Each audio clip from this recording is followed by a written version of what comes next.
Bueno, entonces en la clase de hoy vamos a terminar de ver el último punto de lo que es orientación a objetos, en esto que fue una introducción y empezar a ver los detalles de la orientación a objetos. Y hoy lo que vamos a ver es un concepto que acá yo lo llamé paquetes, porque un poco lo relaciono cómo trabaja Java. Pero al comienzo de la materia habíamos visto que una de las características de empezar a trabajar con orientación a objetos, además de todo lo que fuimos viendo, y además de tener esta gran característica que es poder agrupar el código para después reutilizarlo, bueno, así también como puedo agrupar código, voy a poder agrupar grupos de clases, ¿sí? Que tengan o que me sirvan para resolver algún problema particular. O sea, yo escribí mucho código, lo agrupé en varias clases. Imagínense las clases que veníamos haciendo que estaban como eh, orientadas a un sistema bancario. Yo podría llegar a decir que todo eso es un módulo de un sistema que después lo puedo conectar con el módulo de otro sistema y hago sistemas cada vez más complejos, ¿sí?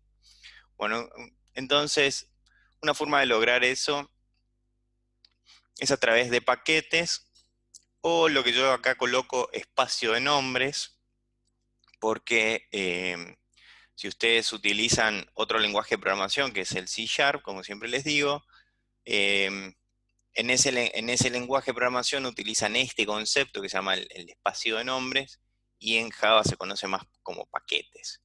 Es más, si van a la literatura de- del lenguaje UML, que es este lenguaje modelado que estuvimos viendo. No tengo acá un gráfico ahora, pero van a leer también que se puede llegar a dibujar grupos de clases. Si yo pongo acá UML packages en inglés, voy a buscar una imagen simplemente para que me entiendan. Ven, déjenme mostrarle a ver esta que está acá. Eh, Ven cómo este lenguaje diseña una especie de, a ver, si tiene, bueno, si ustedes pueden ver, en el lenguaje se dibuja como una especie de carpeta, ¿no? De caja, donde ustedes dentro de estos marcos van poniendo los nombres de las clases, ¿sí? Estos rectangulitos que están acá, no sé si la imagen es muy chica y logran visualizarla, pero cada punto que está acá es una clase. Fíjense cómo inclusive le ponen el signo más para decir que la clase es visible para otro paquete, ¿ven? Y yo cuando estoy trabajando en un sistema, eh,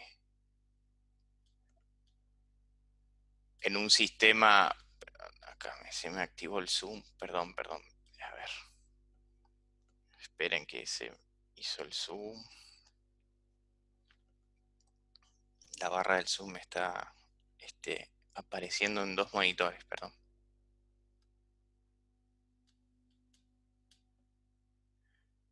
A ver si lo puedo encoger, pues me molesta. Bueno, lo voy a dejar ahí. Como les decía, entonces los paquetes acá pueden agrupar clases y esas clases inclusive pueden ser visibles a otras clases, ¿sí? Por eso le ponen el signo más. Y de esta forma yo puedo ir construyendo un sistema cada vez más complejo y más complejo. Y un programador puede entender de esto, entender lo que ya sería como una arquitectura, se le suele decir, de un sistema, en donde eh, podemos ver quiénes programan una clase, otra clase y otra clase. O sea que este lenguaje de modelado tiene un gráfico particular para cuando yo tengo que construir paquetes de clases, ¿sí? Ahora, si yo me vuelvo acá a la definición dice que un paquete es una colección de clases y otros miembros relacionados imagínense las interfaces, yo puedo agrupar interfaces también.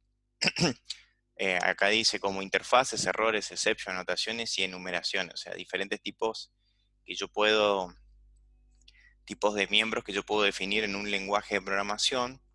No todos los vimos ahora, obviamente, pero existen.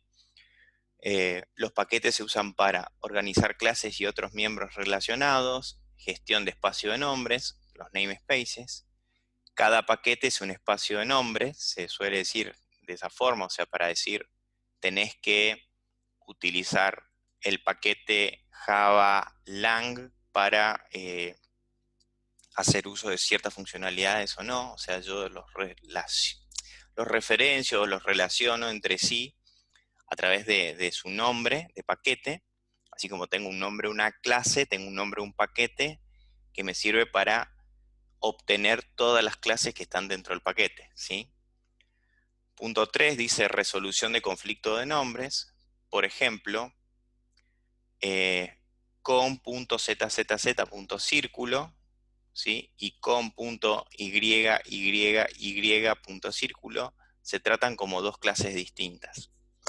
Acá lo que tengo es el nombre de una clase y el nombre de otra clase. Las clases se llaman círculo, pero como estas palabras que están delante de la clase círculo me indican en qué paquete está ubicada esa clase. Y como tienen el mismo nombre, pero están en paquetes distintos, yo puedo crear dos clases que tengan el mismo nombre, pero al estar en paquetes distintos no habría problema. Dice, se tratan como clases distintas. Fíjense, aunque comparten el mismo nombre de clase, círculo, pertenecen a dos paquetes diferentes, con.zzz y con.yyy. Estas dos clases pueden coexistir e incluso pueden usarse en el mismo programa a través de los nombres completos. O sea, a veces hay restricciones en los lenguajes de programación en donde solamente se puede usar una vez el nombre de una clase. O sea, yo no puedo crear dos clases que serían distintas pero con el mismo nombre. El lenguaje de programación te suele decir que hay un error en tu definición de la clase porque obviamente no sabe o no puede diferenciar a qué clase hace referencia cuando querés crear un nuevo objeto. Si las dos se llamaran igual. Por ende, una forma de tener dos clases que se llamen igual es crearla en paquetes distintos. Y de esa forma yo relaciono o utilizo las clases en los paquetes distintos, ¿sí?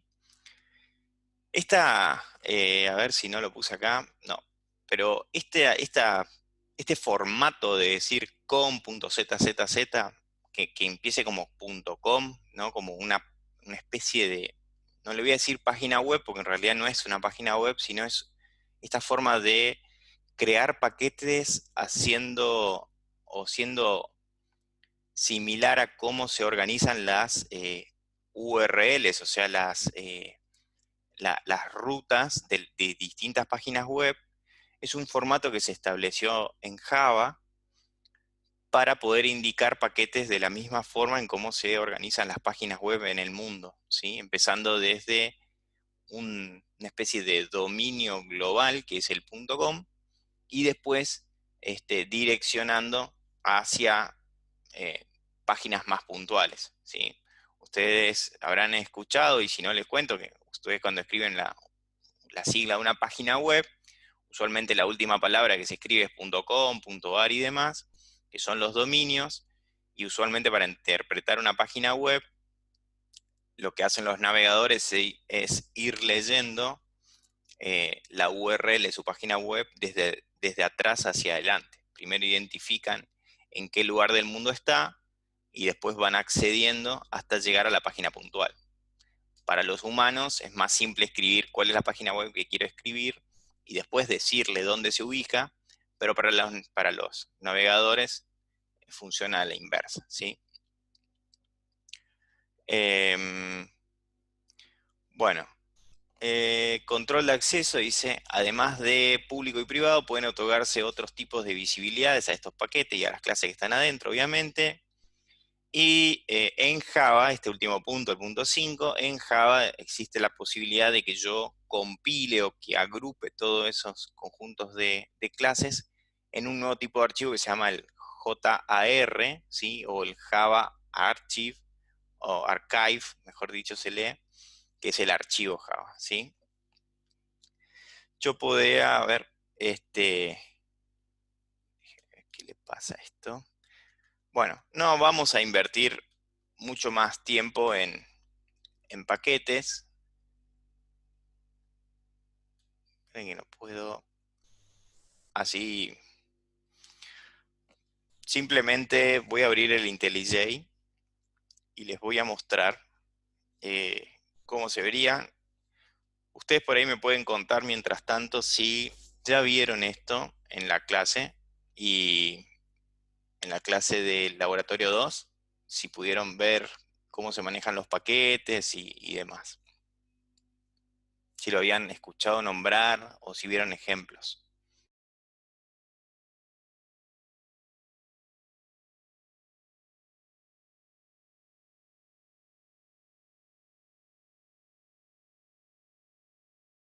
Este tema no, o al menos paquetes, no hablamos de esto específicamente.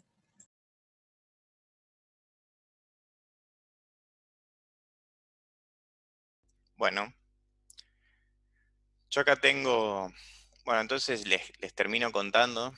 Fíjense que yo podría, voy a cerrar acá las clases, pueden ver mi pantalla. Ahí. Entonces, ustedes vieron que seguramente cuando creaban clases en IntelliJ, voy a hacer de cuenta que después de todo este tiempo ya que pasó, más de 2 meses, están familiarizados o por lo menos usaron el IntelliJ, ¿sí? Más allá de ver lo que yo hago con IntelliJ, ustedes seguramente lo usaron, ¿sí? Em, yo siempre les decía que cuando ustedes creaban un proyecto nuevo en IntelliJ, un proyecto de consola para Java, em, les solía aparecer o suele aparecer en uno de los pasos eh, una especie de nombre de paquete por defecto, ¿sí? Que yo en mi proyecto acá de ejemplo, usualmente lo borro, lo dejo en blanco a ese paso que yo les digo, para que todas mis clases, ustedes vieron que acá mis clases no tienen nada escrito por encima de la palabra public class, ¿no? La mayoría de mis clases están sin nada encima, excepto, por ejemplo, el main, que obviamente si usamos alguna clase que no pertenezca al grupo de clases que yo estoy definiendo, pero que pertenezcan a las librerías de Java, ya estamos familiarizados con la palabra import, ¿no?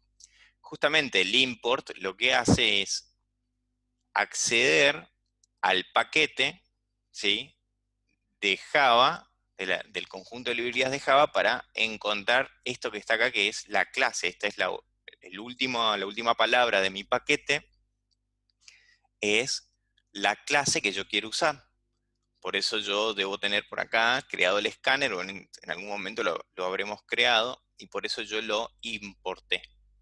Entonces cuando yo importo este paquete, digo, dentro de este paquete obtengo esta clase, ¿sí?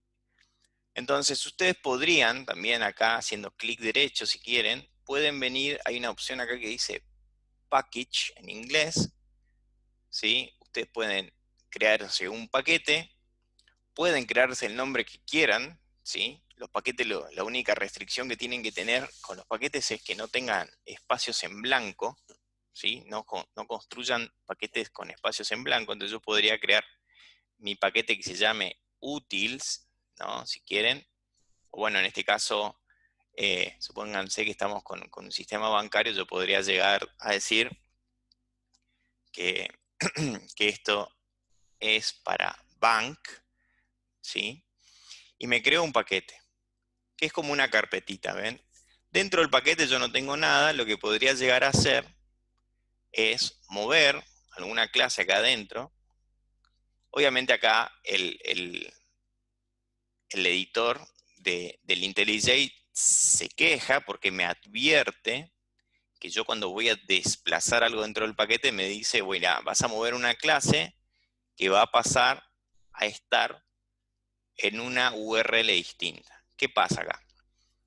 Cuando yo puedo entrar acá a mi proyecto, ¿ven? A la carpeta principal de mi proyecto, que es algo que ustedes ya sabían hacer, eh, y si no les cuento que este es el navegador acá del proyecto, ustedes saben que acá hay una organización de carpetas y más allá de las carpetas que ustedes pueden ver, acuérdense que estos son archivos físicos, ¿no? O sea, son archivos .java. Si bien acá no le ven la extensión, cada una de estas clases que fuimos creando son archivos físicos en nuestro sistema operativo Windows. O sea, si yo hago clic derecho sobre el nombre de mi carpeta principal, ven que tiene una ruta de acceso. Si yo le hago clic derecho y busco una opción que está por acá que dice Show in Explorer, Explorer haciendo cuenta de que es el Windows Explorer, o sea, eh, el navegador de carpetas de Windows, se me va a abrir una ventana, ¿no?, de Windows, que es donde están ubicadas mis carpetas, ¿sí? O donde está creado este proyecto, ven, lo tengo creado acá, se llama OOP001, y cuando yo le doy doble clic, puedo ir viendo que cada una de estas carpetas que están acá, id.idea, o out o source, también se ubican acá, ¿cierto? A ver dónde está el mouse.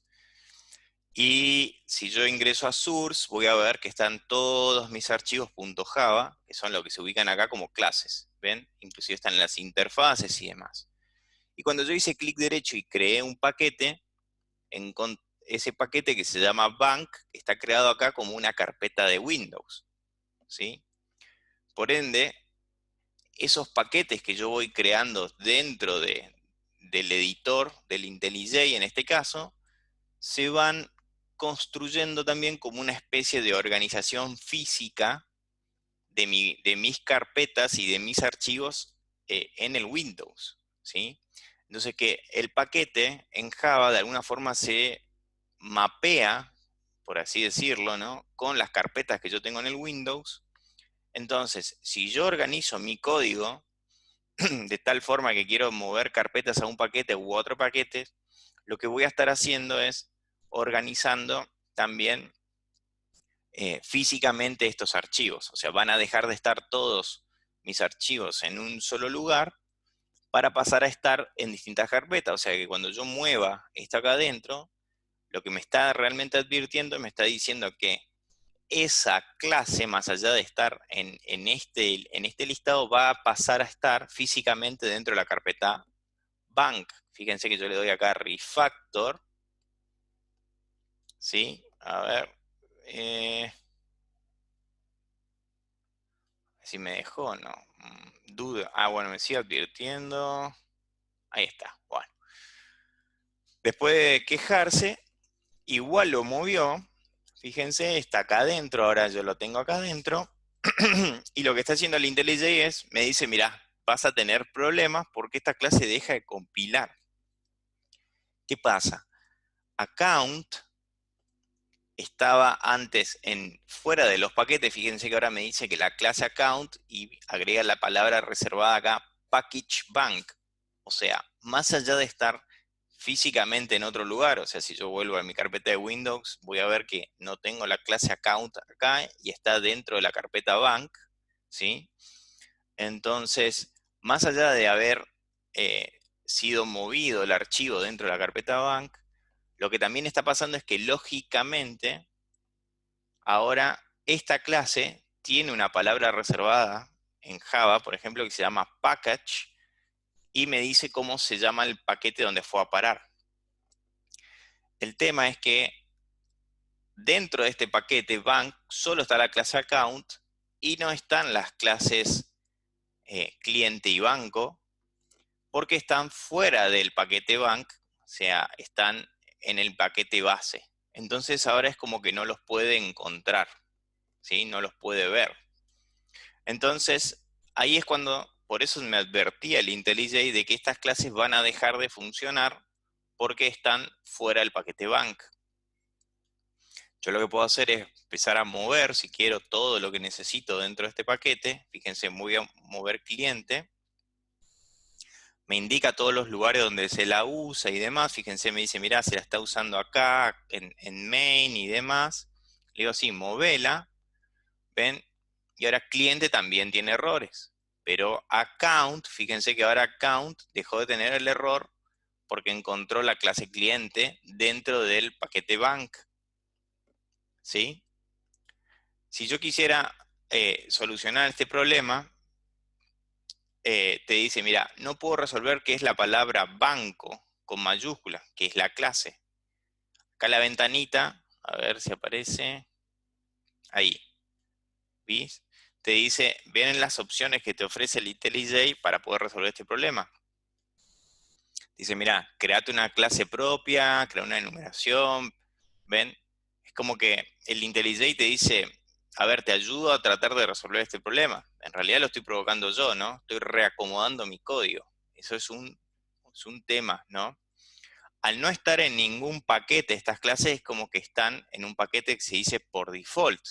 Pero automáticamente cuando los moví a un paquete que ya tiene nombre, es cuando empieza a romperse mi código y tengo que arreglarlo. O sea, si ya empiezo a tener paquetes, tengo que empezar a mover todo a un paquete. Por eso Java, cuando te quiere crear tu primer proyecto, ya te dice que todas las clases vayan a parar a un paquete para que después sea más simple organizar. Porque yo tendría que poner un import acá para indicar dónde puede ubicar la clase bank. Pero como están fuera de todos los paquetes, no lo puede ubicar, ¿sí? Yo no puedo decir, hace un import de tal paquete que ahí se ubica bank. Entonces, tengo que empezar a organizar mi código. O sea, yo lo hice la primera vez, lo hice a propósito para que ustedes no tengan palabras reservadas que no conocen, ¿no? Fíjense, voy a hacer algo, voy a tomar todo lo que estuvimos haciendo, lo voy a mover directamente acá, todos juntos. Ahí voy a mover persona inclusive. Voy a mover, bueno, secuencia, no me acuerdo qué era, pero me parece que hacía referencia a estas clases. Y voy a dejar auto afuera.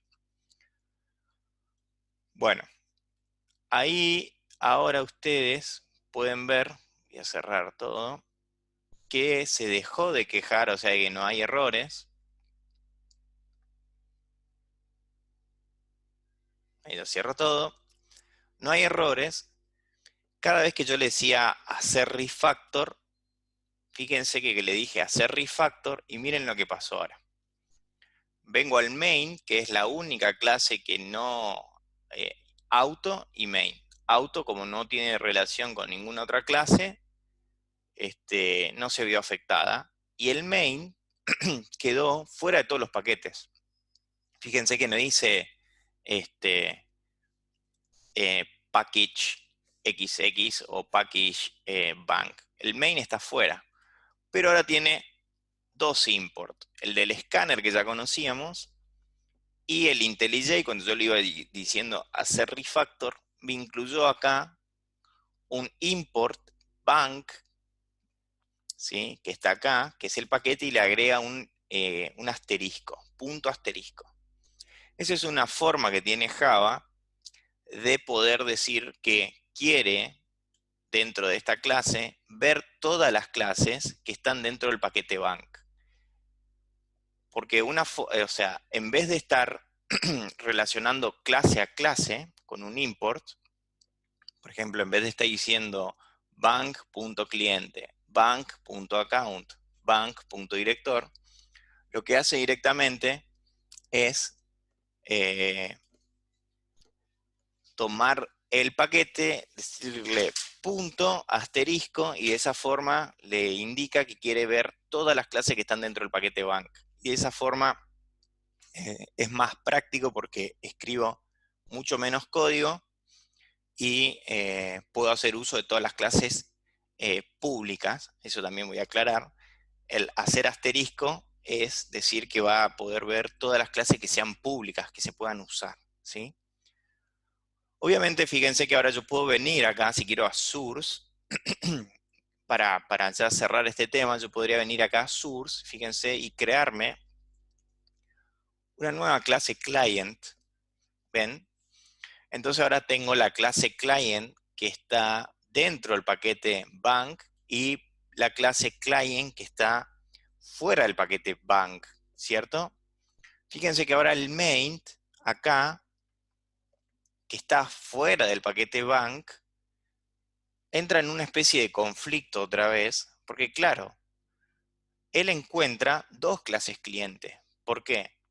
A nivel de paquete o fuera de todos los paquetes, ve que hay una clase cliente, pero también tiene acá arriba un import para indicar de que traiga todas las clases que están en bank. Y resulta que también hay una clase cliente. Entonces, acá el IntelliJ no puede, o sea, Java en realidad, por eso falla, ¿no? Cuando quiere compilar dice no sé a qué clase le hace referencia, ¿sí? Y ahí es donde empezamos a tener este choque de referencias. Al usar el asterisco me trae todas las clases, pero como tengo otra clase a esta altura, ¿sí? Esto me choca y no me sirve. Entonces ahí tengo que decidir cómo resolver este problema. Una de las formas es eh, diciéndole a Java qué quiero usar puntualmente. Obviamente siempre tiene prioridad lo que está más cerca, o sea, si yo tengo la clase cliente dentro del mismo namespace o fuera de todos los namespace, perdón, dentro del mismo paquete o fuera de todos los paquetes, o sea, está en el paquete por default, obviamente que el main siempre va a ver esta clase cliente, no va a ver la que está en bank, ¿sí? Por ende, en este choque de nombres, siempre te va a decir, mirá, voy a usar esta, pero me seguís haciendo referencia. Entonces yo ahí tengo que solucionar, y bueno, una forma es decir, voy a ir definiendo las clases una a una para evitar que el IntelliJ se confunda, justamente porque estas clases que están acá no están dentro de ningún namespace, ¿sí? O podría decir que voy a hacer que mi código, voy a crear otro namespace, ¿sí? Supónganse que lo llamo com, como el principal, y voy a mover en realidad la totalidad de mi código a un nuevo nombre acá, así, y así, ¿sí? Y ahí lo que voy a hacer es decirle, ven que ahora este está adentro, voy a decirle lo siguiente, voy a usar, déjame hacer así, uso bank.asterisco, y a este que está acá abajo, a esta clase cliente, ven que falla, yo puedo venir y decirle delante del nombre de la clase, esto es muy ya de Java, decirle que use bank.cliente. Al nombre de la clase le agrego el namespace que quiero usar. Y de esa forma, Java ahora sabe cuál es la clase que quiero usar. Si yo quisiera usar la clase del propio paquete donde está el main, que se llama com, yo podría colocar com, ¿sí? A ver, el problema acá es que esta clase cliente no tiene nada que ver con personas, por eso se está quejando también, ¿sí? Esta clase no puede ser del tipo objeto. Fíjense que acá ya en realidad el error no es que no ve la clase, sino que el error es que la clase bank.persona es incompatible con bank.cliente. Por eso cuando uso esta otra, sí funciona esta definición, porque esta es hija de esta otra, ¿sí? Ahí hay un error que en realidad no tiene nada que ver con los paquetes, sino con mi código. Pero bueno, esas son las formas en que yo voy agrupando el código y puedo ir creando mis clases, ¿sí? Em, bueno, eh, no hay mucho más para ver y para entender de los paquetes. Simplemente es una forma de ir agrupando las clases que ustedes pueden ir creando. Son palabras reservadas que tiene Java. En otros lenguajes de programación, a veces las formas de agrupar las clases se dividen en dos. De alguna forma, yo siempre les digo, C Sharp, que es el otro lenguaje, tiene dos tipos de agrupaciones. Una que es puntualmente física, en donde yo puedo distribuir físicamente en carpetas distintas las clases,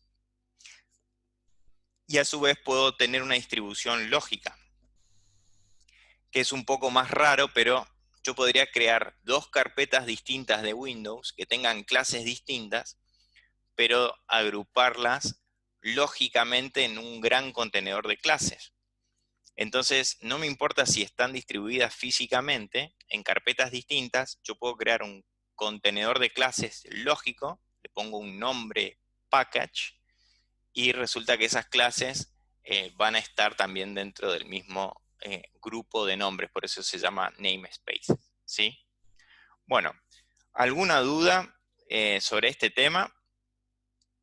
No tiene más que eso, o sea, vemos solamente este tipo de agrupadores. Acá está un ejemplo de cómo Java agrupa en java.lang, por ejemplo, acá está la simbología que les mostraba hoy, es algo que acá no están conectados entre sí, pero pueden haber también flechas que digan que este paquete utiliza este paquete, ¿sí?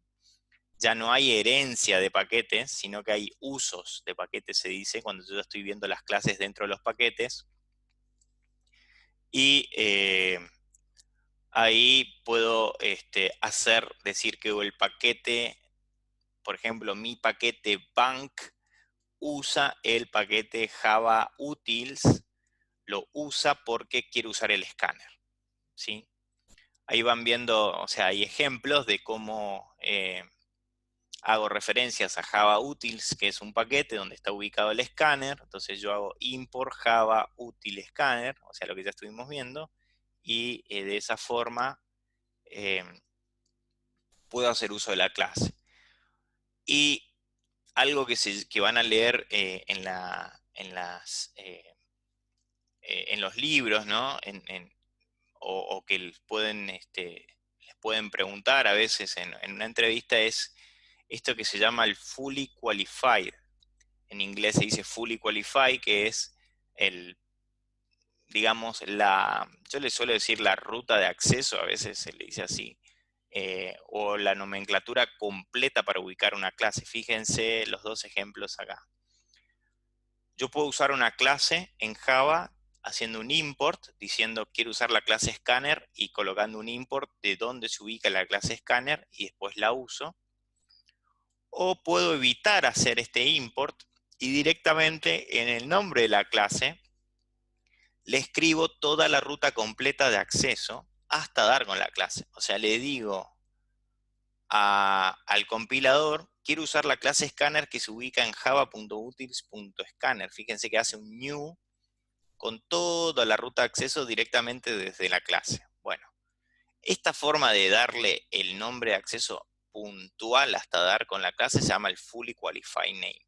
O sea, ¿sí? Una clase tiene un fully qualified, se llama. O yo puedo evitar hacer esto y directamente lo agrego con un import, ¿sí? Son las dos opciones que yo puedo utilizar para poder hacer referencia a clases que están en otros paquetes distintos a los que yo estoy usando o a donde están ubicadas mis clases, ¿sí? Bueno, eso es todo lo que vamos a ver de programación orientadas a objetos. Obviamente es la teoría, vimos práctica, y ahora en la segunda parte de la materia vamos a eh, hacer uso de todo lo que aprendimos para poder realizar o aprender nuevos temas, ¿sí? Todos estos links que están acá eh, son links que los voy a dejar si quieren en el aula informática para que los usen. Son páginas web de programación en Java, ¿sí? Con ejemplos y demás. Muchos de las capturas de las imágenes que ven en mis filminas salen de estas páginas porque me gusta el diseño que tiene y demás, entonces ustedes lo pueden usar. Y bueno, acá tienen, es básico para Java, ¿sí? Entonces se los voy a dejar. Creo que ustedes en el GitHub, donde está la teoría que les dejo siempre, estos links, creo que cuando los convierto a PDF, porque son archivos PDF, se pierden. No sé si pudieron probarlos o si los vieron. De última, después me confirman. Y si no, ahora los subo al aula informática para que los busquen. ¿Estamos hasta acá? Bueno, ¿dudas?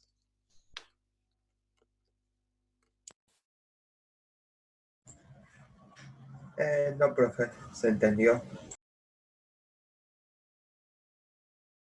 Bueno, este, vamos a pasar a la segunda parte de la materia, en donde, ¿cuál es el objetivo, más allá del título que está acá? En esta segunda parte de la materia, para aquellos que ya cursaron, o para aquellos que son nuevos, el objetivo es aprender nuevas estructuras, ¿sí? Para manipular datos y poder de esa forma resolver otros problemas. Siempre estoy con esto de resolver nuevos problemas. Para que entiendan a dónde vamos a ir con esta segunda parte de la materia, les voy a hacer una introducción, o voy a tratar de que lo entiendan, porque si no, a veces se pierden y yo empiezo a dar y no saben para dónde vamos. La clase pasada me comentaron ya que en la materia laboratorio 2 estaban viendo colecciones, ¿sí? Las colecciones, ustedes ya habrán visto que son una forma de agrupar clases, ¿sí? Justamente por eso se llaman colecciones, agrupo clases de un mismo tipo, ¿sí? Es como utilizar arreglos, ¿cierto? Hasta ahí vieron. Bueno, esas colecciones que ustedes tienen en Java, que estarán viendo varias, por ejemplo el array list, no sé si estarán viendo ya los mapas y demás, que son clases también dentro de Java para poder hacer uso de ciertas funcionalidades de otras clases, ¿no? Justamente, como el arreglo, siempre digo como el arreglo porque el arreglo es como una clase que se construye a partir de otra clase, o sea, yo tomo cualquier clase y le agrego los dos corchetes y construyo una clase nueva, que es la clase arreglo. Bueno, eso, digamos, que fabrica, digamos, una nueva clase a partir de otras, es un poco lo que vamos a ver ahora en esta segunda parte de la materia.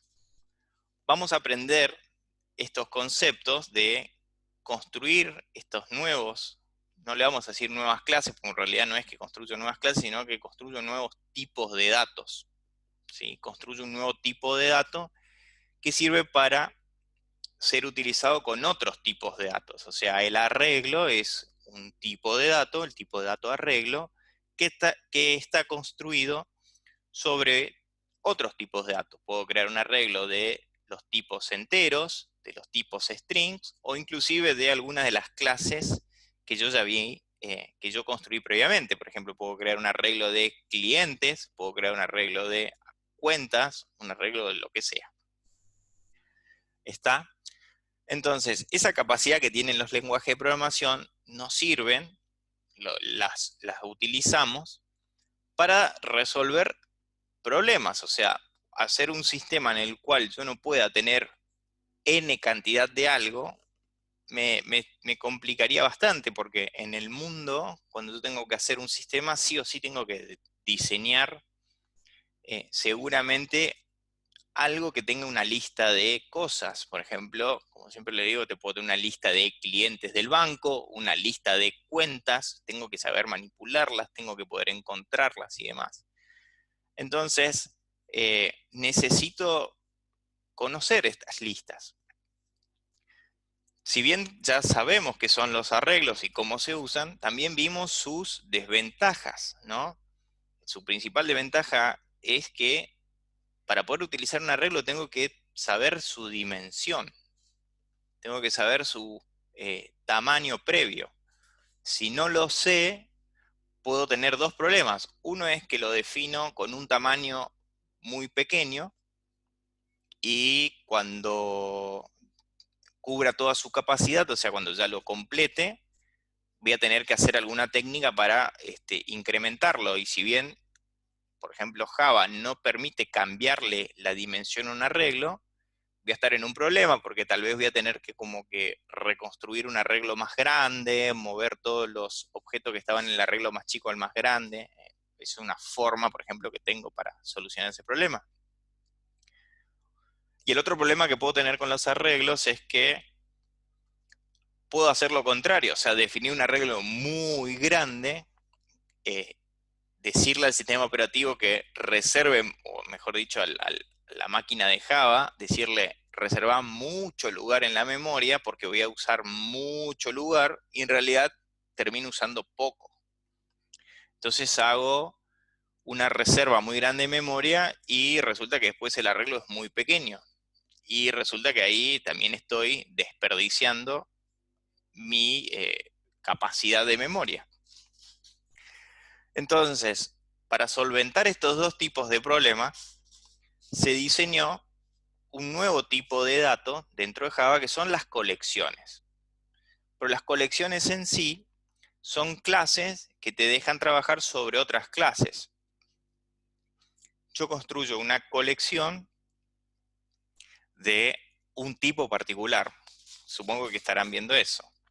Si no lo puedo definir de un tipo particular, o sea, crear una colección de clientes, de cuentas, de bancos, usualmente en Java todas las colecciones son del tipo más general posible, ¿no? De la clase base predilecta de todas, ¿no? ¿Cuál es? La clase object. Entonces, toda colección se suele decir que es de object, a menos que yo le diga que es de otro tipo un poco más específico. Ustedes saben lo que es herencia, ya lo vimos. ¿Hasta ahí me siguen? Se entiende entonces lo que ustedes están viendo en Laboratorio 2, que son colecciones, y lo que vamos a ver nosotros ahora, obviamente es la teoría, ¿sí? Que explica un poco cómo funcionan las colecciones en Java y en cualquier lenguaje. En realidad no voy a explicar cómo hizo Java para crear sus colecciones, no. Lo que voy a explicar es la teoría, los algoritmos y demás, que se utilizan para poder darle vida a estos tipos de datos nuevos, ¿sí? Que se suelen definir que son más dinámicos. ¿Por qué? Ustedes habrán visto que una colección permite tener una lista de objetos sin decirle qué tamaño o qué cantidad, mejor dicho, de objetos voy a usar. O sea, no son como los arreglos. Simplemente puedo tener objetos y hacer que una colección tenga una cantidad n de objetos, y esa colección lo que hace es va incrementando su tamaño a medida que la voy necesitando y va reservando la memoria RAM a medida que lo voy necesitando. Entonces, de alguna forma, viene a solventar el problema que tenía con los arreglos. Entonces, no necesito definir una dimensión original, ni tampoco una muy grande, simplemente la puedo utilizar y voy construyendo, se va, mejor dicho, se dice redimensionando a medida que lo utilizo. Si vieron colecciones en Laboratorio 2, tienen que haber visto esta capacidad de las colecciones, de que pueden crecer o decrecer, o sea, yo puedo agregar elementos o eliminar elementos, y en ningún momento me tengo que preocupar por el tamaño que tiene eso, porque esa colección, porque automáticamente va a ir creciendo. Bueno, vamos a ver en esta segunda parte de la materia, vamos a tratar de entender esas capacidades que tienen los lenguajes de programación, de incluir colecciones, ¿sí? Ah, bien. No importa que no lo hayan visto. eh, Igualmente acaban de tener una especie de introducción al tema, ¿no? ¿Qué son las colecciones?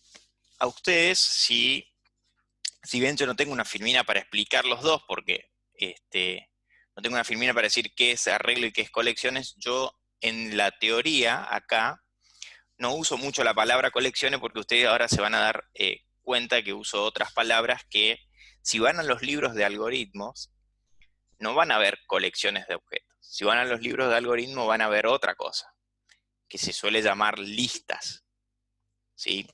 Cualquiera que por ahí, si ustedes, creo que son, si alguno fue o cursó alguna de las materias o está haciendo ingeniería o tal vez viene de alguna escuela más técnica, ¿sí? Alguna escuela secundaria técnica, dependiendo de si este es su primer año en la facultad. Hay algunas escuelas técnicas que enseñan algoritmo y y en esos algoritmos seguramente habrán visto arreglos y listas, ¿sí? Como dos temas particulares, ¿sí? Que son las listas, listas enlazadas y demás. Bueno, hacia ahí vamos, ¿sí? Hacia ahí vamos a ir aprendiendo nuevas estructuras de datos, yo le digo de datos porque así se las definen, que me dejan construir estas colecciones y demás, ¿sí? Bueno, estamos hasta ahí, independientemente que lo hayan visto en laboratorio 2, ¿sí? Vamos a ir viendo y después van a ir reforzando o entendiendo cómo funciona Java, ¿sí? Como un lenguaje de programación como Java, por ejemplo, construye clases para que yo pueda usar, pero se basan en la teoría que yo les voy a dar. Entonces, vamos a meternos ya de lleno en estos temas y lamentablemente, digo así, no podemos empezar a entender cómo va a funcionar todo este tema de crear las colecciones y demás si no entendemos algunos conceptos más básicos. Y entre esos conceptos más básicos existe este que se llama recursividad, que es un tema que seguramente lo habrán escuchado en Programación 1. Sé que yo, por ejemplo, di una clase muy, muy básica de recursividad, porque sé que en Programación 1, en los laboratorios de Programación 1, hacen algunos ejercicios con recursividad muy básicos en el lenguaje C. Entonces, yo di en una clase, y los que fueron alumnos míos en Programación 1 vieron un poquito lo que era recursividad, ahora igual lo vamos a entender. Y lo que siempre intento en todas mis clases es que ustedes vean los temas y traten de entender que después son parte de un gran todo que tiene sentido al final del cursado de mi materia, ¿sí? O sea, no es que vemos temas dispersos que no se relacionan con nada, ¿sí? Entonces, aprendimos programación orientada a objetos porque yo necesito que ustedes conozcan sobre estas nuevas técnicas de programación y gracias a esas nuevas técnicas de programación, o sea, olvidémonos ya un poco lo que es la programación funcional o procedural, basta de procedimientos, aprendimos esta nueva técnica de programación porque con esa nueva técnica de programación vamos a entender y vamos a construir estos nuevos tipos de datos, ¿sí? Entonces así se relaciona la materia. ¿Qué viene a ser la recursividad acá? Vamos a entender qué es la recursividad. No nos vamos a poner a hacer ejercicio de recursividad, porque estoy seguro que los vieron. Me atrevo a preguntarles, a ver, alguno en el chat, a ver cuánto estamos acá hoy. Somos 22. 21 en realidad porque me cuenta a mí. ¿Alguien nunca escuchó el tema? ¿Nunca vio lo que es recursividad? ¿Es la primera vez que se encuentra con esta palabra de recursividad? Sin vergüenza, ¿eh? En realidad lo pregunto para saber qué tan rápido puedo ir con este tema para no hacerlo aburrido, ¿no? Porque si ya lo vimos, ¿para qué lo vamos a seguir viendo? Vamos un poquito más rápido y lo entendemos, ¿sí? Están ahí, En ¿no? mi, sí, yo estoy, en mi caso, yo vi el tema en el primer cuatrimestre.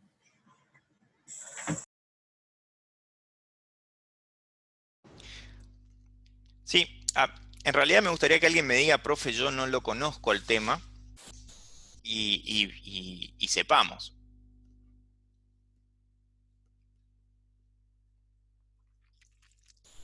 No quiero apuntar con el dedo, ¿eh? Simplemente, bien. Bueno, quiero conocer el nivel en el que estamos. Mejor si ya estamos familiarizados. Vamos entonces un poco más rápido. Visto y considerando que nadie me dice lo contrario, entendemos que la recursividad entonces, o la recursividad que por lo menos, la recursividad por lo menos que vimos en programación 1 o que creemos que nos acordamos, es esta que está acá, digamos, en programación. Vamos a obviar la primera definición y vamos a ver esta que dice que la recursividad es la propiedad, ¿sí? O es la capacidad o la propiedad que tienen los procedimientos y las funciones, ¿sí? De llamarse a sí mismo para resolver un problema. O sea, ustedes ya saben llamar a métodos, ya saben llamar a una función, ya saben obtener el valor de una función, guardarlo en una variable, por ejemplo. Entonces la recursividad es cuando un método se llama a sí mismo, ¿sí? Y eso dice que permite escribir un número infinito de operaciones de cálculo mediante un programa recursivo finito, sin implementar de forma explícita estructuras repetitivas. O sea, voy a saltar un poco de teoría, pero ustedes saben, voy a venir para acá, que, a ver, mm, para explicarme, bueno, me dejo de esta filmina, ahora avanzo en las otras, si no los mareo. Pero entonces, ustedes saben que yo escribo un método y dentro del cuerpo de ese método puedo escribir algunas líneas de código y dentro de esas mismas líneas de código, dentro del cuerpo de ese método, puedo hacer una llamada a sí mismo, ¿sí? Y el método se llama a sí mismo. Se vuelve a ejecutar, se llama a sí mismo, se vuelve a ejecutar, se llama a sí mismo, se vuelve a ejecutar y así. ¿Y eso qué va a provocar? Sí o sí, un bucle infinito. En programación eso provoca un bucle infinito y ese bucle infinito tiene un costo. El costo es de que va a ejecutarse hasta que se consuma toda la memoria RAM y corte la ejecución. Entonces, eso no es recursividad. En recursividad, o sea, sí es, porque se llama a sí mismo el método, no es que llama a otro, pero la recursividad dice, para que un método sea recursivo tiene que tener una llamada a sí mismo, pero en esa llamada a sí mismo, o sea, el mismo método tiene que tener una forma de decir, hasta acá llego. O sea, me llamo a sí mismo, pero en algún punto corto. Dejo de llamarme a mí mismo por algo, porque sucedió algo y demás. Entonces, escribir un método que sea recursivo implica que yo dentro de ese cuerpo, de ese método, digo, bueno, voy a escribir un método que adentro haga algo, que resuelva algo y demás, pero a su vez también tengo que escribir algunas líneas de código que me permitan decir, bueno, tengo que hacer algo, pero hasta este punto. Porque si llego a este punto, corto. No tengo que hacer más llamadas a mí mismo. ¿Sí? Y eso hace que se convierta en una especie de estructura no repetitiva, como dice acá abajo. Porque las estructuras repetitivas son una forma de ejecutar un bloque de código n cantidad de veces hasta que se cumpla alguna condición o se llega a algún contador, llega a algún número específico, como el for, ¿cierto? Pero bueno, ¿cuál es la diferencia entre la estructura repetitiva y el algoritmo recursivo? Básicamente la estructura repetitiva, primera y principal, es una estructura de código externa, o sea, yo escribo un bloque de código dentro de la estructura repetitiva. Y la estructura repetitiva se incluye dentro de un método. En cambio, un método recursivo, el método en sí ya es recursivo, el método ya tiene nombre, ya tiene argumentos, es público, es privado, y lo llamo para que se ejecute. Entonces, es más a veces simple porque yo en un mismo método tengo toda la funcionalidad que necesito que haga, se llama a sí mismo si necesita, calcula lo que tiene que calcular, n cantidad de veces se va a ejecutar corta cuando yo le necesite que corte, su ejecución recursiva, y me devuelve un valor. Y yo no tuve que estar usando una estructura externa para que itere. Lo bueno de eso es que al hacer un método, una función, yo lo puedo escribir, está aislado, ¿no? Es un grupo aislado de código, como un método, una función justamente, lo puedo usar varias veces en distintos puntos de mi código, no tengo que repetir código, cosa que sí tendría que hacerlo con una estructura repetitiva, porque si yo quiero repetir en distintos o hacer la misma operación en distintas partes de mi código, de todo el código de un programa que estoy haciendo, y posiblemente voy a tener que repetir las líneas de código de esa estructura repetitiva. En cambio, con un algoritmo recursivo, no, lo escribo una vez y lo uso. ¿Se entiende? Entonces, los algoritmos recursivos se basaron, o sea, su idea vino de la matemática, de ciertas operaciones matemáticas, como por ejemplo el factorial, ¿sí? Siempre tomo el factorial, e inclusive lo expliqué con factorial, porque es una operación matemática que consiste en ser resuelta recursivamente, ¿sí? ¿Cómo? El factorial de un número es fácil, ¿no? Cuando yo digo 3 y le agrego el signo de exclamación, eso es el factorial. Y yo en matemática, para poder encontrar el factorial de un número, tengo que seguir unas reglas, ¿sí? Que la propia matemática me las define. ¿Sí? Acá están las reglas, acá arriba, ¿ven? Dice, si yo quiero encontrar el factorial de un número, tengo que seguir dos reglas básicas. Primero tengo que saber qué valor tiene n. Dice, si n tiene el valor 0, entonces el resultado de ese factorial es 1 directamente, el número 1. Ahora, si el n del cual quiero obtener el factorial es mayor o igual a 1, tengo que aplicar una fórmula matemática nueva, en donde esa fórmula matemática implica hacer el número que quiero por el número menos 1, pero no solo eso, sino es hacer n por el factorial de ese mismo número menos 1. Entonces, si para encontrar el factorial de un número, y ese número es distinto de 0, tengo que venir y hacer n de ese número por el factorial de n menos 1, es como que yo vuelvo y digo, bueno, pero para saber el valor de n menos 1, tengo que volver acá al inicio de mi fórmula matemática y preguntar otra vez si n es 0, en ese n menos 1 voy a tener que decir n es 0 o no, tengo que volver a aplicar la fórmula matemática. Y como la fórmula matemática es de nuevo n factorial, voy obteniendo los factoriales sucesivamente, ¿cierto? En algún punto, como esto es una resta, en algún punto voy a llegar al caso base. Y se le dice caso base, ¿por qué? Porque al aplicarlo, yo no tengo una fórmula matemática que me provoque llamar otra vez a la función. Simplemente me devuelve un número concreto, y ese número concreto, que es el 1, no implica que yo esté haciendo un factorial otra vez. Entonces se le dice caso base porque yo ya no tengo una llamada recursiva, entendiéndose que una llamada recursiva sería algo así.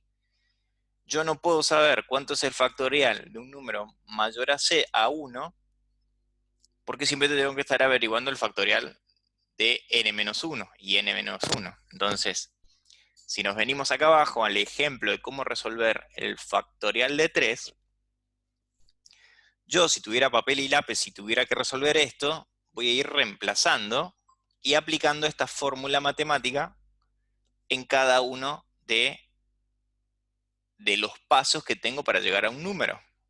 Entonces digo que el factorial de 3 es igual a 3, como n, pregunto, n es 0 o es mayor a 1. Como digo que es mayor a 1, tengo que decir que n va a ser igual a esta fórmula.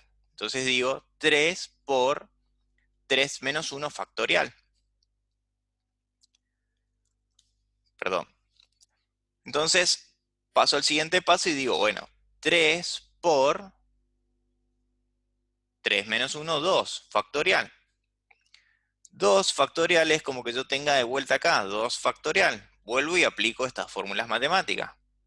2 factorial, como 2 es mayor a 1, tengo que aplicar esta fórmula. Entonces dice, bueno, el factorial de 2 es igual a 2 por, el 3 sigue quedando porque es de un paso anterior, digo 2 por 2 menos 1 factorial.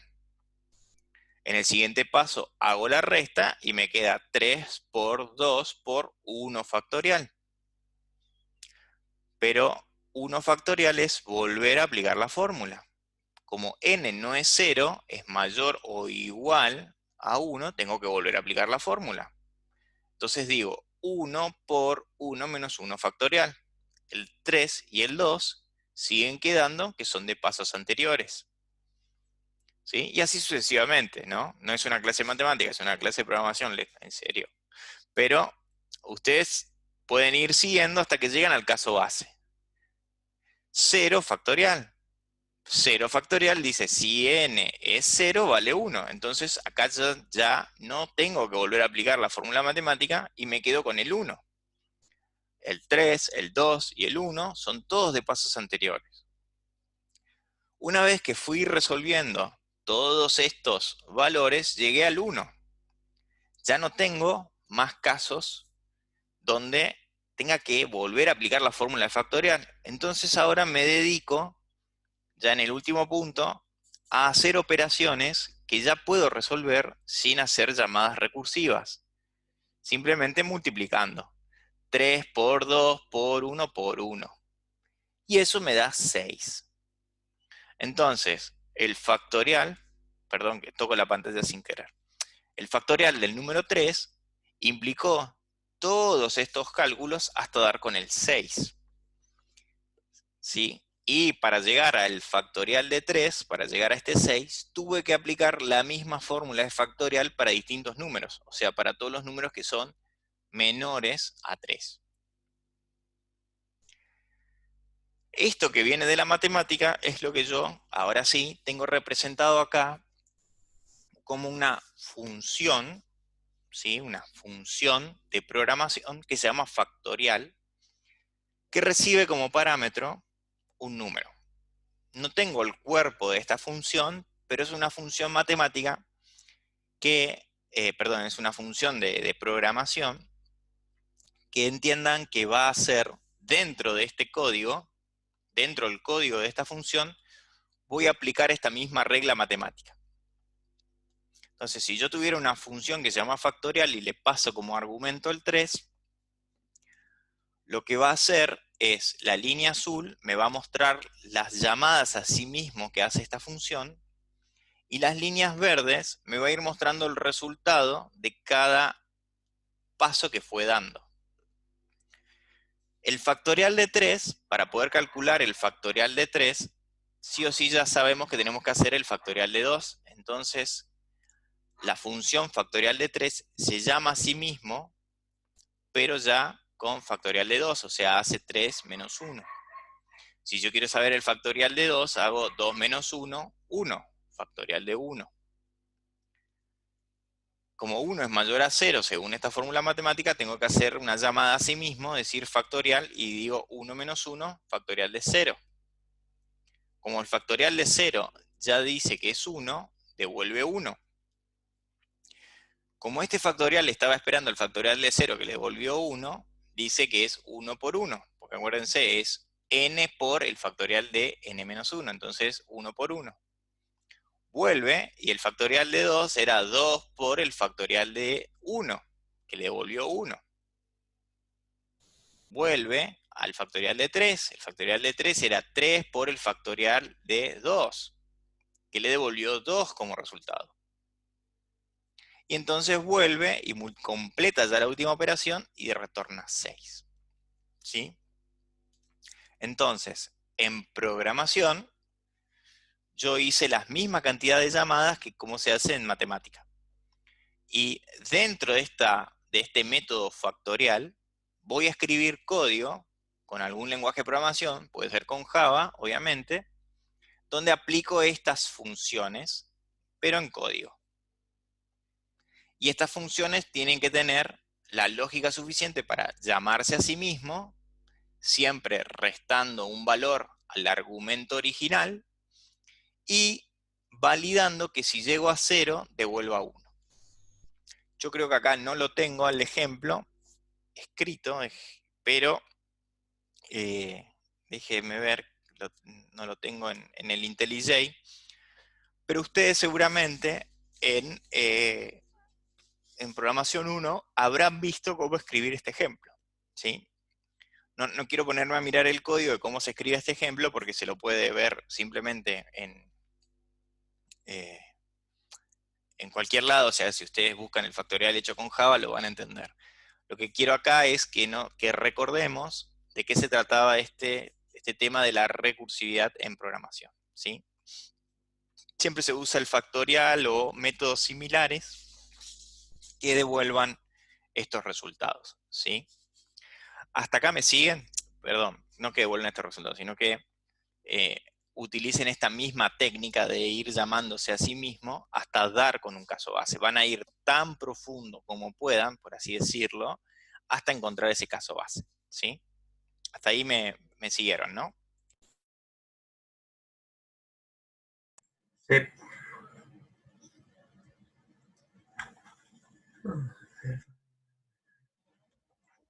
Sí, profe.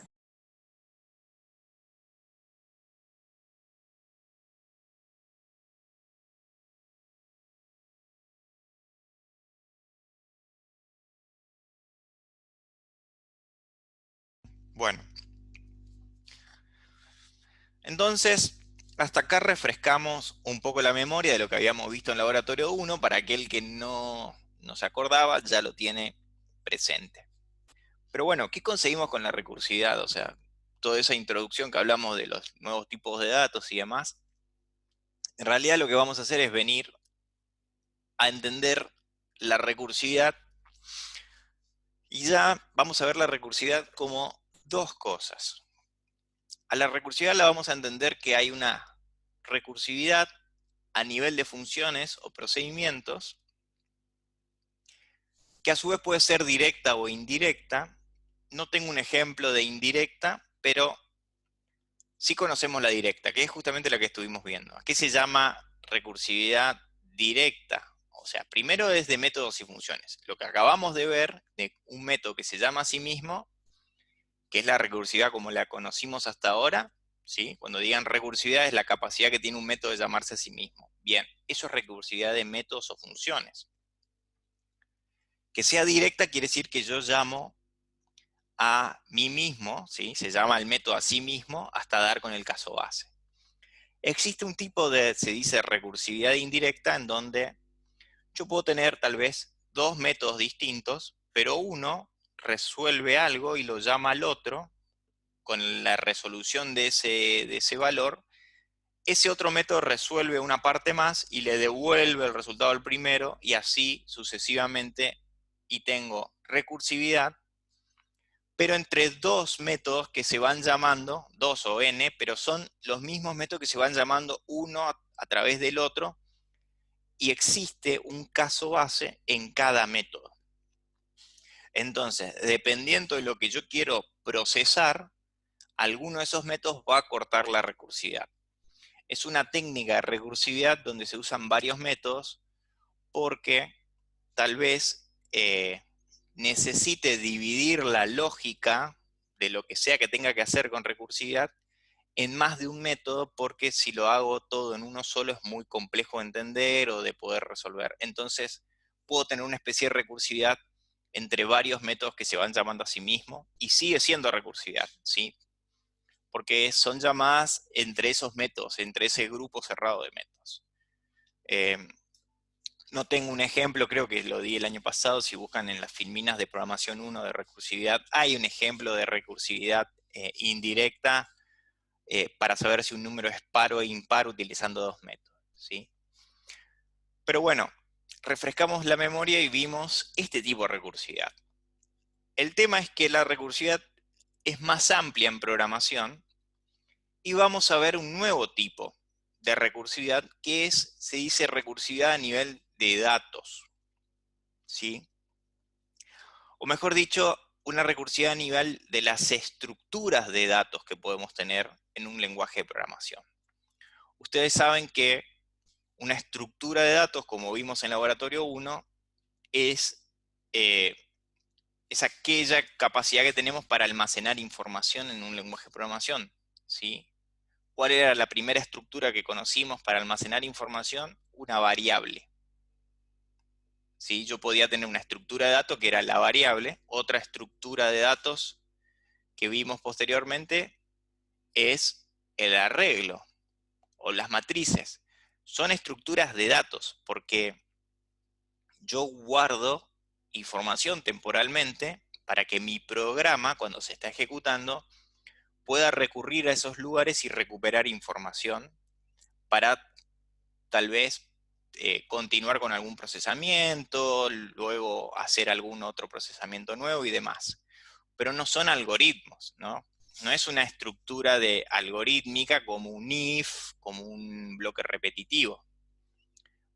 Porque esos lo que hacen es ejecutar líneas de código, pero no guardan datos, ¿cierto? Entonces, las estructuras de datos que conocemos eran las variables, los arreglos, y ahora en programación, al comienzo de programación 2, cerrando hoy, vimos las clases. Las clases son estructuras de datos, pero que también tienen comportamientos internos. O sea, es un concepto más complejo, pero es un agrupador, o sea, es un encapsulador de datos y de comportamiento. Eso es lo que nos enseñó la orientación a objetos, que yo puedo tener estructuras que posean ambos dos en un solo repositorio, o sea, en un solo lugar tengo comportamientos y datos. Obviamente esos comportamientos sirven para manipular los datos de esa propia clase, ¿cierto?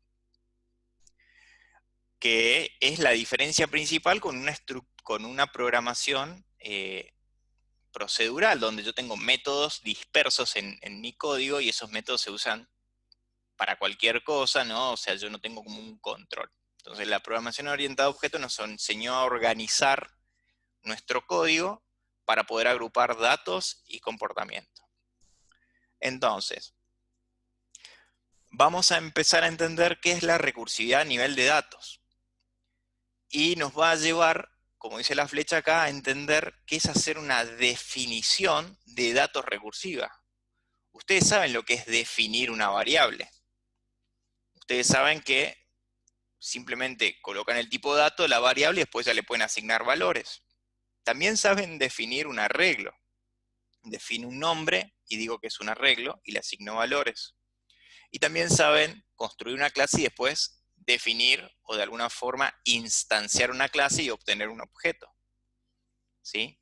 Entonces vamos a crear estas estructuras de datos que nos permitan hacer definiciones, justamente, haciendo alusión a lo que les decía, de forma recursiva. ¿Sí? Entonces, esto que vemos acá abajo es lo que nos va a permitir entender estas estructuras que son dinámicas, como las colecciones. Hasta acá me siguen, ¿no? Esto ya, a ver, esto es de nuevo recursividad de métodos y funciones. Otro tipo de recursividad que se puede lograr en la matemática es la famosa serie de Fibonacci. Ya hemos hablado tanto de Fibonacci que lo vamos a saltar. Ya sabemos que es una definición recursiva de funciones, ¿sí?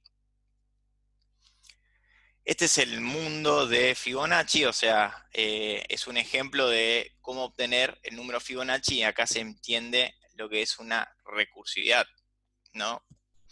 ¿Qué son estas burbujas que ven acá? Usualmente esta presentación creo que estaba animada, ahora no sé por qué, donde me va mostrando cómo se va llenando una memoria en base a todos los casos que se explora cuando se hace algo recursivo, ¿no? Si yo quiero encontrar la serie Fibonacci de un número, tengo que estar calculando series de Fibonacci y sus números inferiores.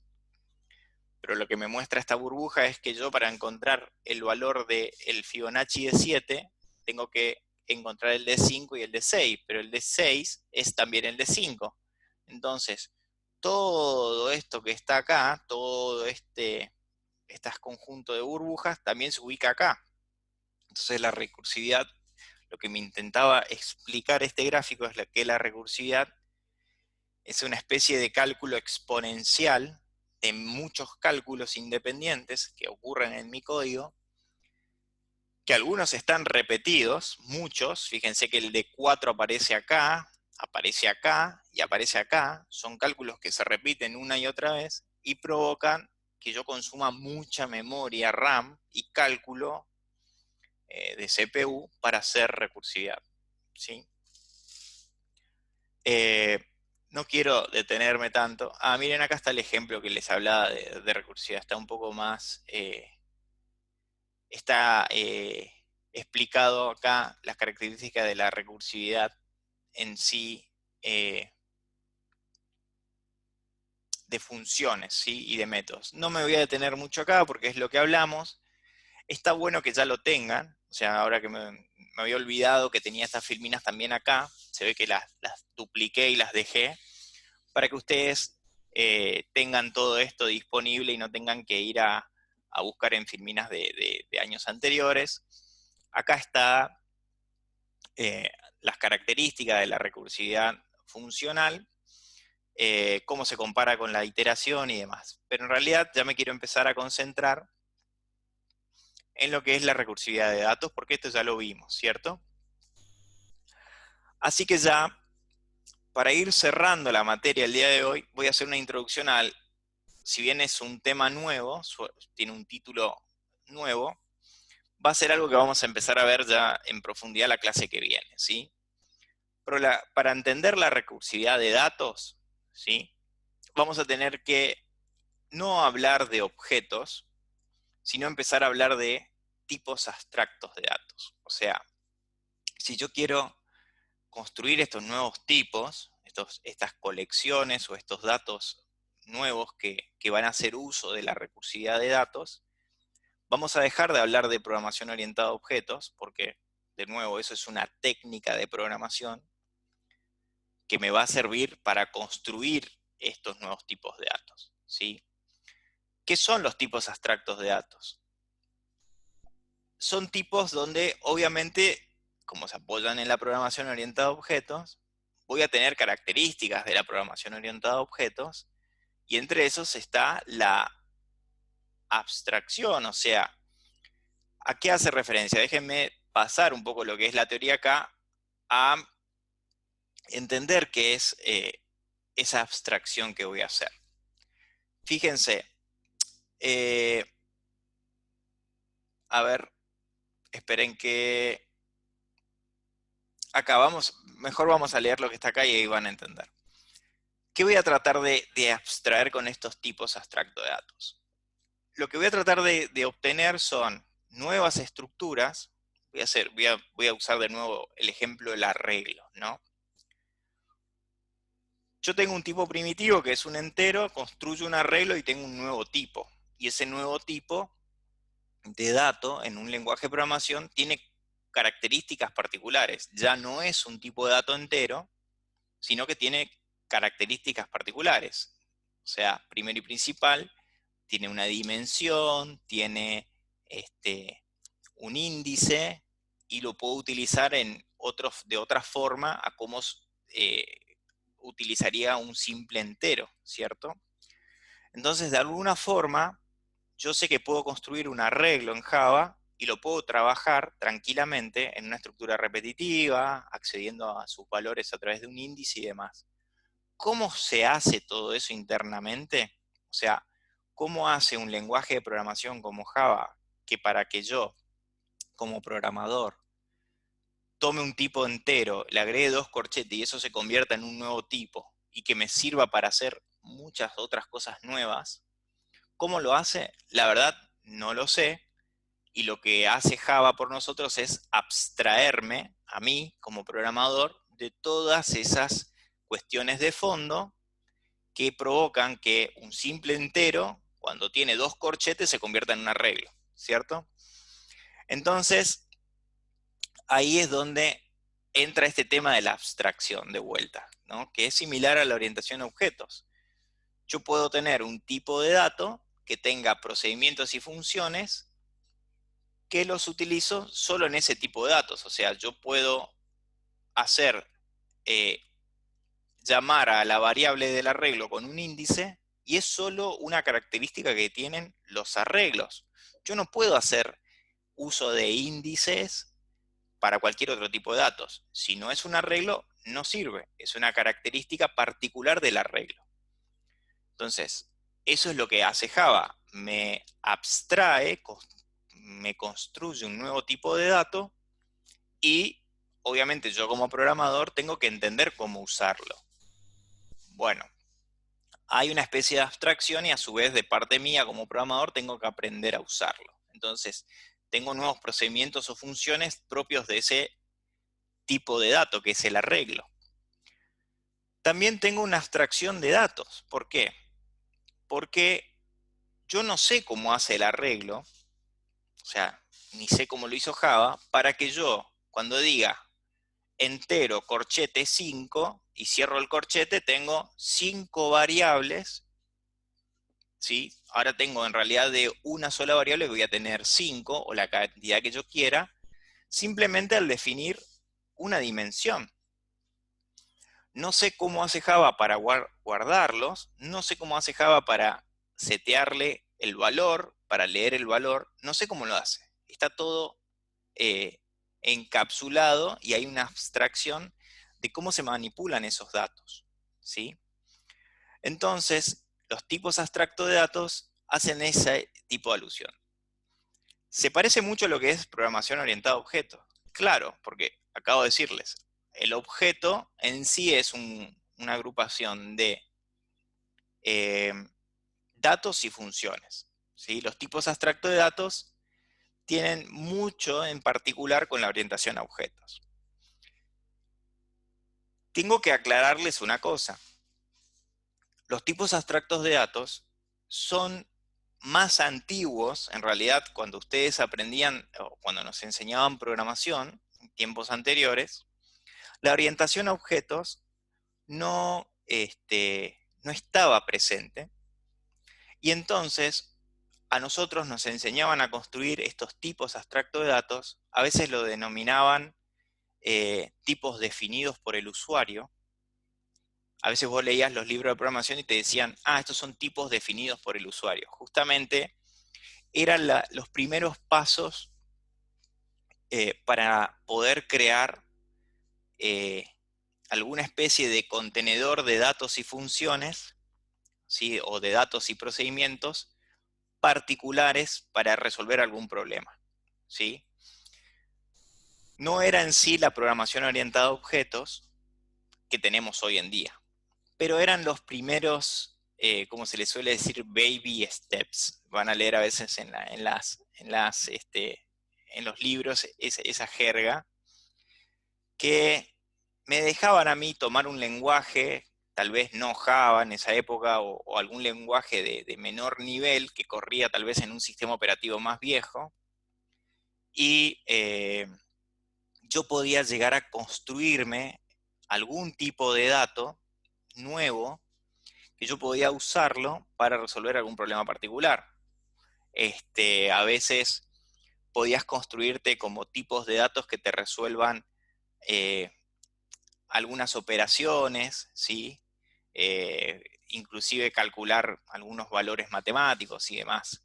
Pero no era una orientación a objeto, estaba entre medio de crear simplemente variables y métodos y poder llegar a tener algún un tipo particular de datos, ¿sí? Hoy por hoy ya eso, digamos, quedó en desuso, obviamente, porque la mayoría de los lenguajes tratan de utilizar orientación a objetos, entonces esto que se llama tipos abstractos de datos ya va de la mano con la programación orientada a objetos. O sea, si yo aprendo a programar en objetos, automáticamente puedo construir estos tipos abstractos de datos de una manera mucho más rápida y más simple, ¿sí? porque ya conozco los conceptos de abstracción, encapsulamiento, inclusive otros conceptos como exponer un método de forma pública o no exponerlo, y yo puedo construir muchos más tipos de datos eh, que me permitan resolver otros problemas. Por eso los lenguajes de programación, como Java, incluye clases internas que yo puedo utilizar para programar y hacer uso de esas clases o resolver algunos problemas. Por eso ustedes están viendo las colecciones, por ejemplo, ¿no? Que son clases que programó Java, que son tipos de datos dentro de su propio lenguaje. ¿Sí? Entonces, en esta filmina lo que yo les trato de hacer es una especie de diferenciación para que ustedes entiendan qué es la orientación a objeto en sí, qué es una técnica de programación y qué son estos tipos abstractos de datos. ¿Sí? La programación orientada a objeto dice como contenedor. Dice. En general, dice, no se sabe cuántos objetos se van a necesitar para resolver un problema particular, cuánto durarán o cómo almacenar esos objetos. ¿Cómo puedo saber, dice, cuánto espacio crear si esa información no se conoce hasta el tiempo de la ejecución? Un problema que siempre nos traen los arreglos. Los arreglos y las matrices, dice, tienen este problema, obviamente, ya lo hablamos. La solución a la mayoría de estos problemas se resuelve creando otro objeto, contenedor, que tenga una referencia a estos objetos internos. ¿Sí? Eso también ya lo aprendimos en orientación a objetos. Un objeto padre construye objetos hijos, que después cuando se destruye el objeto padre, destruye los objetos hijos. Vimos en una clase cómo es el uso interno de la memoria y esta dependencia de una clase con otras. ¿Sí? Dice que este nuevo tipo de objeto se encargará de acomodar, lo pongo entre comillas, todos los objetos que se coloquen dentro de él, sin saber cuántos serán. Simplemente crea un objeto contenedor y deja que se encargue de los detalles. ¿Sí?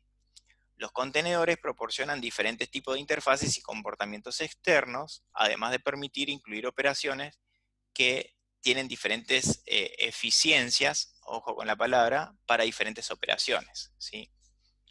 La palabra eficiencia es una palabra eficacia y eficiencia. ¿Sí? Son dos palabras que se suelen usar. Eficiencia es hacer el mejor uso de los recursos, ¿sí? Para conseguir un objetivo. Eficacia es resolver un problema, pero eficiencia es resolverlo de la mejor manera. ¿Sí? Entonces, los tipos de datos que vamos a construir van a ser similares a los arreglos. Lo que vamos a tratar de hacer es entender cómo funcionan estas colecciones y cómo funcionan los arreglos. Fíjense, un poco lo que yo les decía. Si yo tengo una variable entera y le asigno un número, estoy haciendo la definición de una variable y asignándole un número. Pero si yo, en un lenguaje de programación, le agrego dos corchetes, como Java, ya tengo que trabajarlo de otra forma, porque tengo un nuevo tipo de dato, que es el tipo de dato arreglo. Y el arreglo incluye una característica que es que ahora yo ya puedo acceder a 10 variables, que no sé cómo están definidas, pero que sé que están. Y puedo acceder a cada una de estas variables con un índice. Y a su vez, lo que me ofrecen los lenguajes de programación, por ejemplo Java, es que este tipo de dato, cuando lo construí, incluye operaciones o propiedades propias de ese tipo de dato, como por ejemplo llamar a hacer punto length y poder obtener la longitud de ese arreglo. Si yo no construía el arreglo, yo no puedo llamar al punto length. Este punto length aparece o es una propiedad que es justamente propia del arreglo en sí, no del tipo base del entero, sino que es del entero convertido en arreglo. ¿Sí? Entonces, el arreglo, esta estructura arreglo, es un tipo de dato abstracto propio de los lenguajes de programación que se obtiene cuando lo defino de esta forma. Vamos a empezar a construir a partir de la clase que viene, ¿sí? Estos tipos de datos abstractos orientándolo más a lo que es construir colecciones o entender cómo se construyen las colecciones de objetos dinámicos, ¿sí? Utilizando para eso, y vamos a entender cómo funciona esto de la recursividad de datos, ¿sí? Hasta acá, que ya vamos, faltan 10 minutos para que cerremos.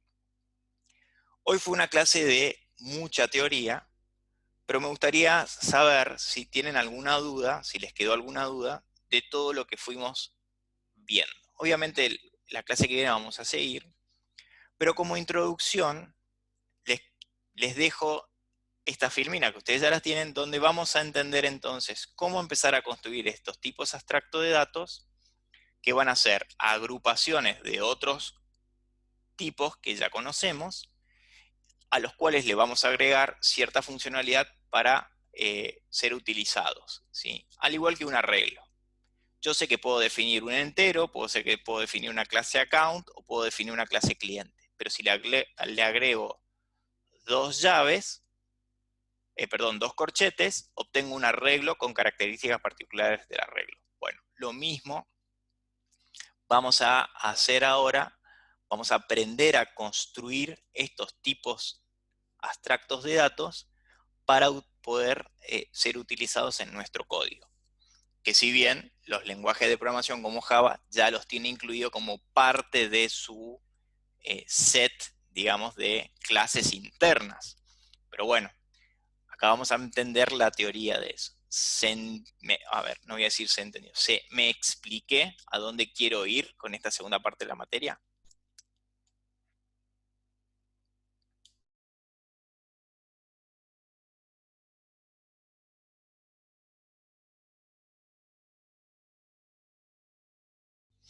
Bueno, vamos a decir que más o menos, ¿no? Porque no todos están convencidos.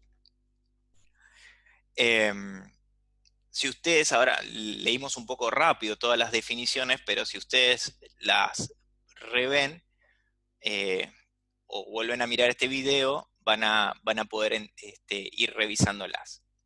El jueves vamos a seguir con este tema y vamos a ir entendiendo un poco más, ¿sí? Entonces, no se preocupen, lo vamos a ir viendo. ¿Alguna duda hasta acá?